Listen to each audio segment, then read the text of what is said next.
नहीं नहीं, बात इजाजत की नहीं है, बस बता के चली जाना। तुम तो जानती हो माँ की हालत क्या है। उनकी इसी हालत को देखकर तो मैं पिछला सब कुछ भूल कर लौट आई हूं। मैं तो बस माँ जी की सेवा करना चाहती हूँ। मेरे पापा को भी चौधरी साहब की डेथ का अफसोस है, उन्हें बहुत दुख है। वो हमेशा यही कहते हैं कि काश वो चौधरी साहब के साथ समझौता कर पाते, काश वो उनकी बात मान लेते।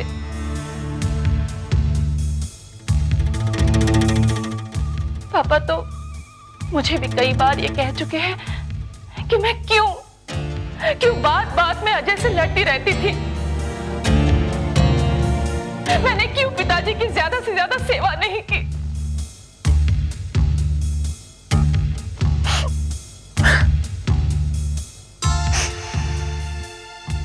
कहीं कल्पना और राकेश साहब को पहचान नहीं। मैं इतनी गलती कर रहा हूं, लेकिन फिर भी मुझे सतर्क तो रहना पड़ेगा। कितने अरमानों से ममता के हाथ पीले किए थे। इतने बड़े घर से नाता जुड़ जाने के कारण कितने खुश थे हम, कितने सपने सजाए थे हमारी आंखों में। पर समय ने एक ही पल में, एक ही झटके में सब कुछ खत्म कर दिया। चाय लीजिए।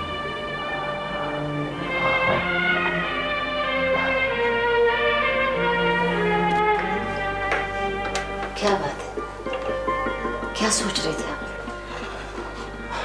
कुछ नहीं किशोरी, सोच रहा था कि देखते ही देखते क्या से क्या हो गया। वही हुआ जो ऊपर वाले को मंजूर था जी। इंसान के सोचने से कुछ नहीं होता किशोरी, जो ऊपर वाला चाहता है वही होता है। एक बात कहूं जी, आप बुरा तो नहीं मानेंगे?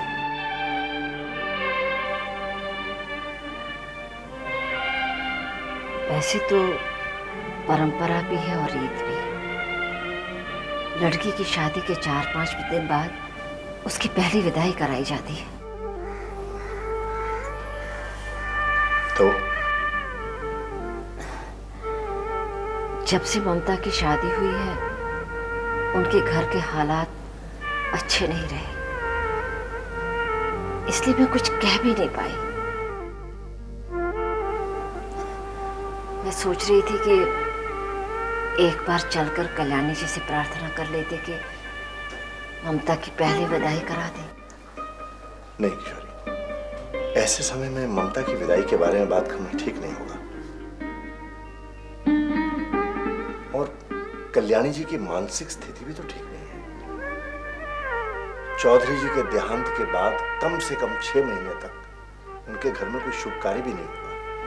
मुझे तो समझ में नहीं आता कि क्या करें।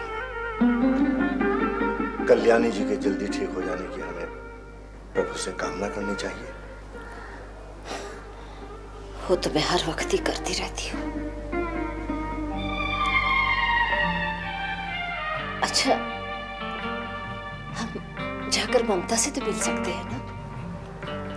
हाँ किशोरी, ममता से ही नहीं बल्कि हमें कल्याणी जी से भी मिलने जाना चाहिए। एक बात और है, आजकल ममता की जेठानी राकेश नाथ इनामदार की बेटी कल्पना कल्याणी जी की ज्यादा सेवा में लगी हुई है।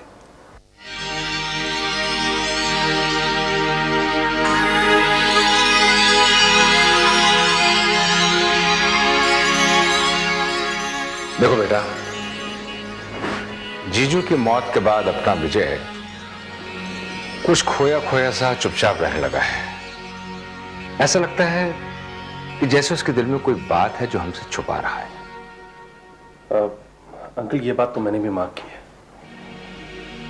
विजय भैया इतने गुमसुम क्यों रहते हैं, ये मेरी समझ में नहीं आता। मुझे याद है हॉस्पिटल में भी पापा ने आखिरी बार कुछ बात करने के लिए विजय को ही अंदर बुलाया था, जबकि जबकि हम सब वहां पर मौजूद थे। देखिए भैया, पापा का बिजनेस उनके साथ विजय भैया ही संभालते थे, और अब पापा के जाने के बाद भी सारा बिजनेस उन्हीं के हाथ में। हो सकता है बिजनेस की कोई सीक्रेट समझाने के लिए पापा ने उन्हें।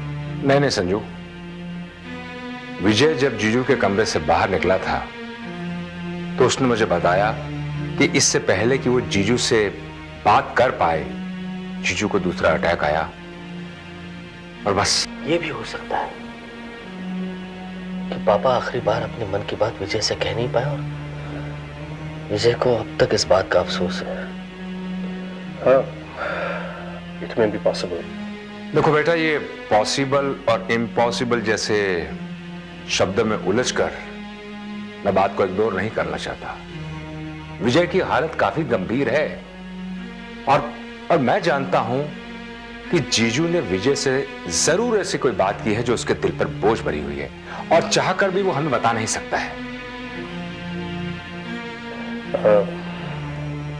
अंकल, मुझे नाइट ड्यूटी पे जाना है, मैं चलता हूं।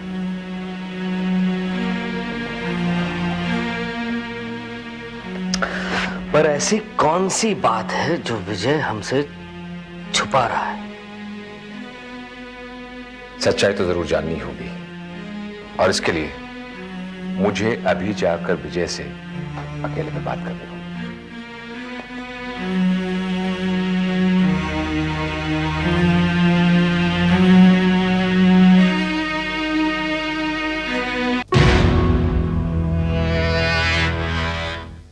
अब मुझे नहीं पता था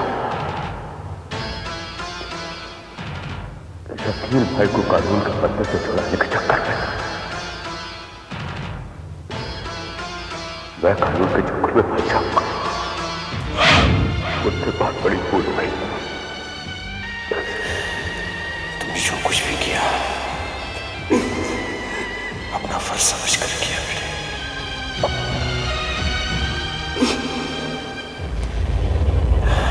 मुझे तुमसे कोई शिकायत नहीं। प्लीज वो मत विजय। तुम्हारी जगह अगर मैं होता तो मैं भी शायद यही करता।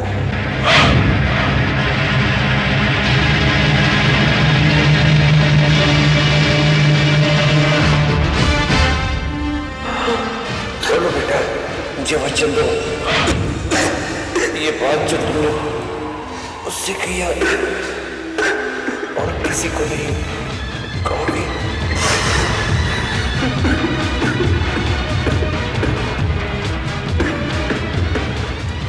मुझे बेटा मुझे वचन दो।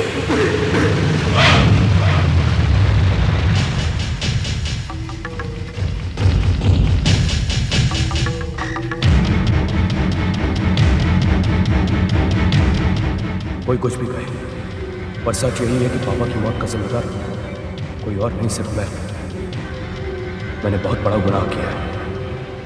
मैं अपने पिता का हत्यारा हूं। मैं, सिर्फ मैं।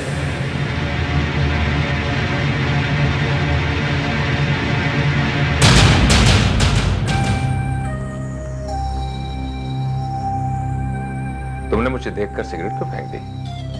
मैं सिगरेट नहीं पीता हूं, लेकिन आज अकेलेपन से परेशान था, इसलिए।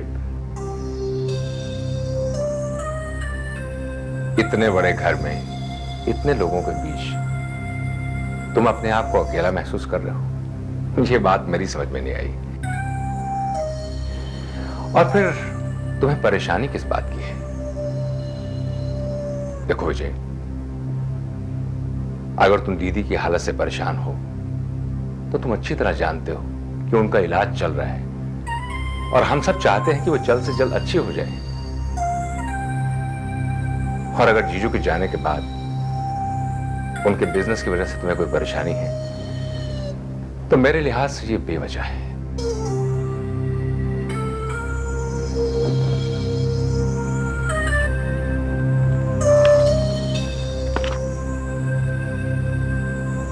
तुमने मुझे देखकर सिगरेट फेंकी, अच्छा लगा मुझे। दरअसल तुमने उस रिश्ते को रिस्पेक्ट दी है जो मेरे और तुम्हारे बीच में है। लेकिन विजय, आज मैं सिर्फ तुमसे अपना एक नया रिश्ता कायम करना चाहता हूं, दोस्ती का।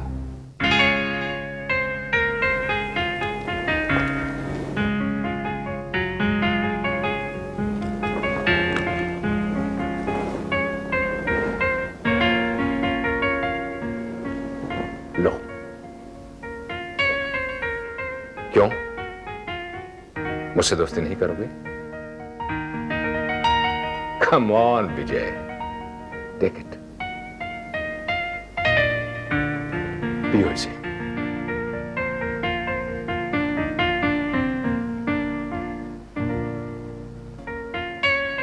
गुड, आज से हम दोनों दोस्त हो गए और दोस्त के साथ साथ एक दूसरे के हमराज भी।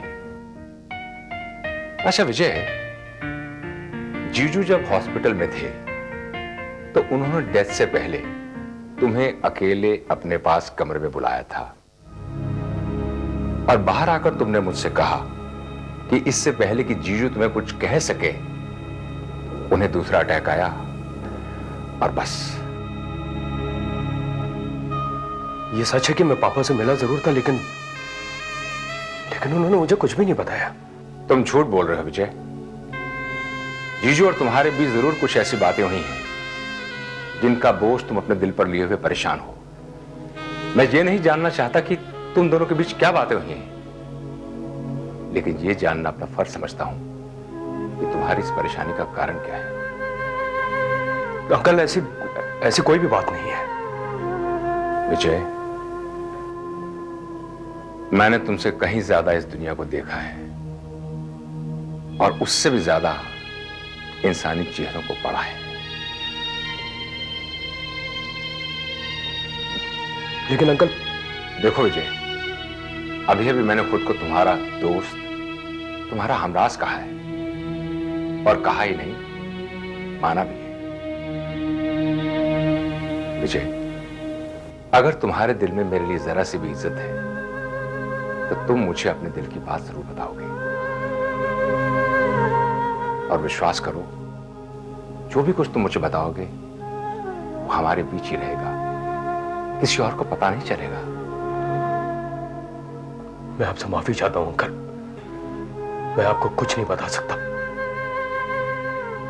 पापा ने मुझसे वचन लिया था कि मैं किसी और को कुछ ना बताऊं। जीजू ने किसी और को ना बताने की कसम दी है, लेकिन मैं तो कोई और नहीं, तुम्हारा अपना हूं जिस पर तुम भरोसा कर सकते हो।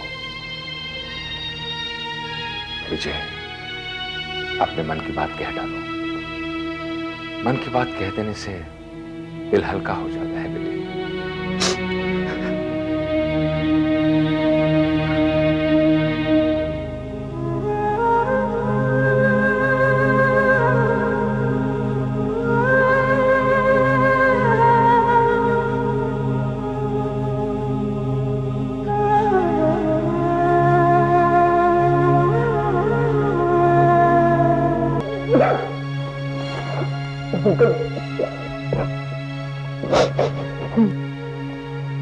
पापा मौत का जिम्मेदार मैं।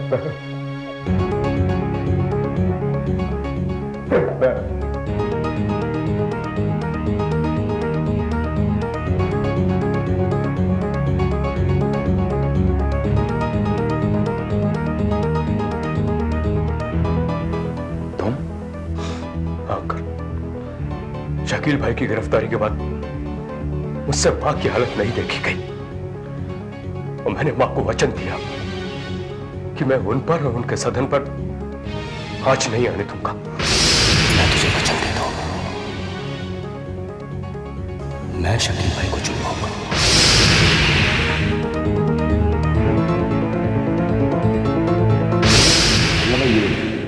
विजय चौधरी,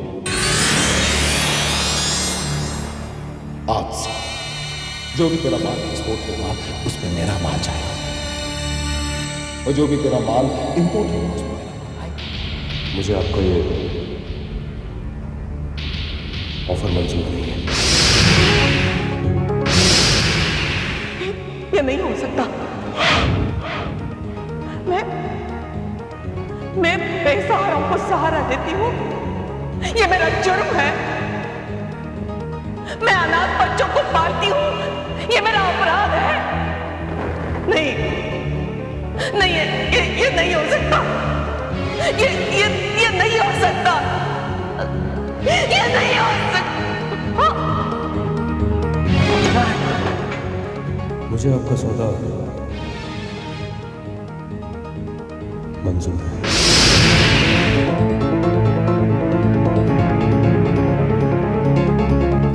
एक बार फिर हमारा माल अपने बाप की। नहीं ढबला भाई, ये काम मैं अब दोबारा नहीं कर सकता। तुम्हें यह काम दोबारा करना ही होगा विजय। ढबला भाई,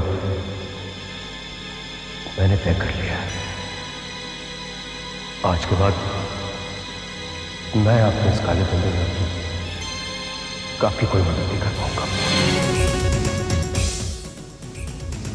ना तो आपका कोई माल मेरे माल के साथ जाएगा और ना ही आपकी कोई मेरी डीलिंग।